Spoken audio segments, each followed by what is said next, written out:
Good day, Golden Rams. It's your weekly weatherman, Matthew Fichter, here to bring you your 5-day weather outlook. Though this past weekend was pretty rainy, and Monday and Tuesday were rainy as well, with Hurricane Sandy upon us, we're going to take a look at these next 5 days and see if things change. So taking a look at Friday's forecast for starters, we have overcast skies, temperature around 53 degrees on Friday. Those clouds are kind of like the lagging clouds from Hurricane Sandy as she moves up into northern Canada. On Saturday and Sunday, we should have clear skies, temperatures peaking around 55 degrees both days. Sunday evening into Monday, we should have a warm front passing through our area, which could increase the chance of precipitation. On Tuesday, yes, Tuesday is election day, November 6th. If you guys are going to go make your votes, that would be the day to do it. It'd be 54 degrees with overcast skies for the most part. If we look back to the last 4 election dates here, we have temperatures pretty much peaking around 60 to 65 degrees for the most part, relatively dry. So this year's election day should be no different than the past 4.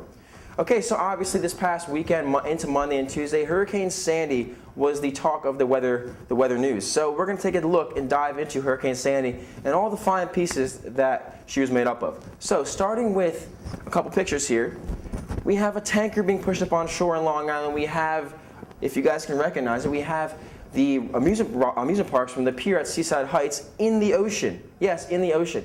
We also have a plow here representing the snowfall that accumulated in West Virginia and North Carolina and down in the Virginia area. And then we had a lot of cars flooded in downtown New York City. If you move ahead here, we have the old Atlantic City Boardwalk, or shall I say the new Atlantic City Boardwalk, which is no longer.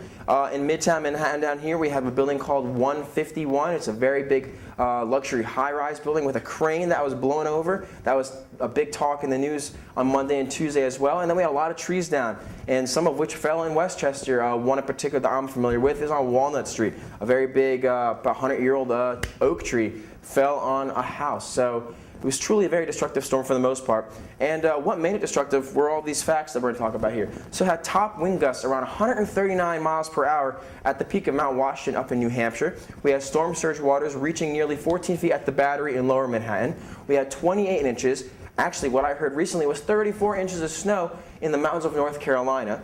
We had hurricane force winds felt, which are greater than 74 miles per hour, nearly 200 miles away from the eye of the storm. So this storm was massive in size. We had about 8 million power outages across the eastern seaboard in the United States, and many millions are still without power as we speak. We had about 11 inches of rain, which broke another record down at Wildwood. So this storm is truly a record-breaking event, and these facts should not be overlooked. So if we're going to dive into some wind factors here associated with Hurricane Sandy, we can see that by this map, all the winds curving around the bell here were associated with Hurricane Sandy. So the eye of the storm was located right about here on the coastline.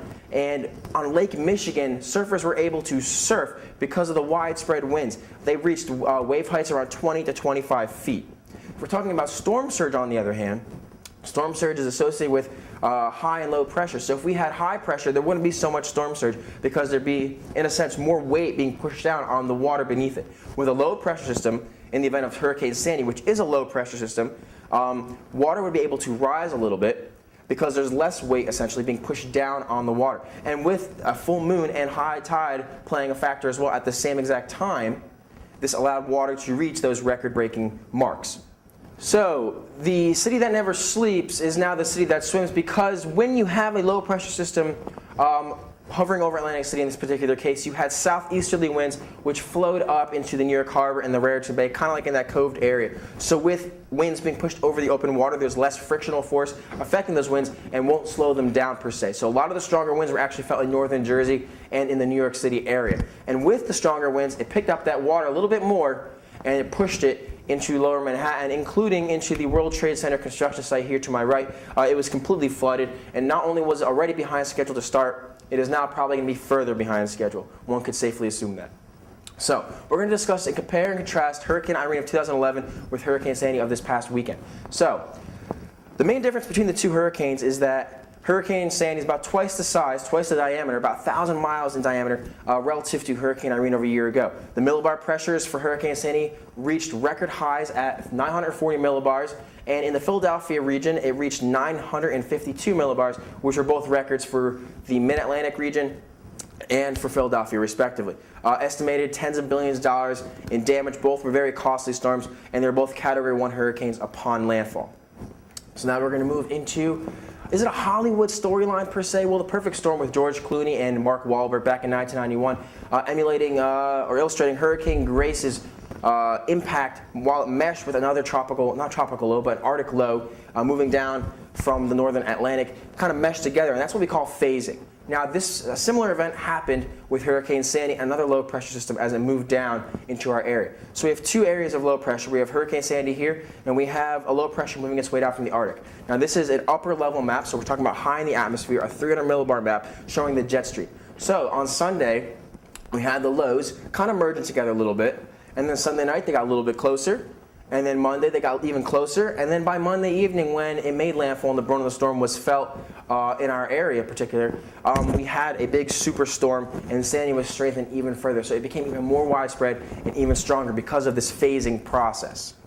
Okay, so now on the snowy side of Sandy, Dr. Hilliker is going to join us once again this week and discuss what exactly caused 2 to 3 feet of snow to accumulate nearly 300 to 400 miles west and southwest of Westchester.